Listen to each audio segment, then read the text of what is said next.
కుల గణన తర్వాతనే రాష్ట్రంలో స్థానిక సంస్థల ఎన్నికలు జరుగుతాయని బీసీ సంక్షేమ శాఖ, రవాణా శాఖ మంత్రి పొన్నం ప్రభాకర్ గౌడ్ గారు అన్నారు.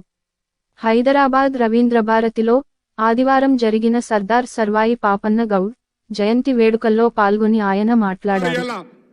మరొక్కసారి స్పష్టంగా తెలియజేస్తా ఉన్నాం, ఈ తెలంగాణ ప్రజాపాలన ప్రభుత్వం, ఈ తెలంగాణ ప్రజాప్రభుత్వం రేవంత్ రెడ్డి గారు ముఖ్యమంత్రిగా, ఉప ముఖ్యమంత్రి గారు భట్టి విక్రమార్క గారు, ప్రభుత్వ కార్యదర్శి బుర్రా వెంకటేశం గారు, సంబంధిత శాఖ మంత్రి పొన్నం ప్రభాకర్ గా, సహచర మంత్రులు శాసనసభ వేదికగా ఏనాడైతే కుల గణనకు మేము తీర్మానం చేసి క్యాబినెట్ లో ఇచ్చి జీవో నెంబర్ ఇచ్చి 150 కోట్లు ఇచ్చినామో, తప్పకుండా రాబోయే స్థానిక సంస్థల ఎన్నికలు కుల గణనతో జరిగిన తర్వాతనే తొందరలోనే ఆ కార్యక్రమం జరగబోతుంది.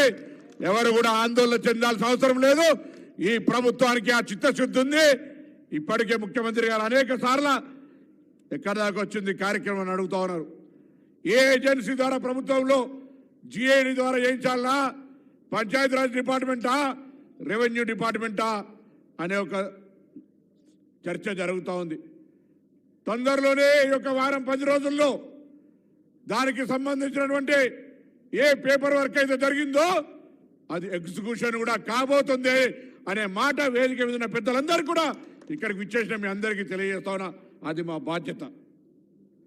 అదేవిధంగా మొన్ననే చూసినాం, ఇబ్రాహీంపట్నం దగ్గర మీ అందరి సమక్షంలో భవిష్యత్తులో ఏ గీతా కార్మికుడు చనిపోవద్దని సేఫ్టీ మోకు గతం నుండి అనేక సందర్భాల్లో దాని టెస్టింగ్ ఉండి ఒక ఆలోచన జరిగింది గతంలో. దాన్ని ఇప్పుడు అమలు చేసి ఈ రాష్ట్రంలో వృత్తి చేస్తున్నటువంటి దాదాపు 2 లక్షల చిల్లర మందికి ఆ సేఫ్టీ మోకులు ఇవ్వాలనే విధంగా కార్యక్రమం చేసేసినాం. ఇప్పుడు తాత్కాలికంగా 10,000 రెడీ అయినాయి. అవి అందరికీ చేరాలంటే శిక్షణ ఇవ్వాల్సి వస్తుంది.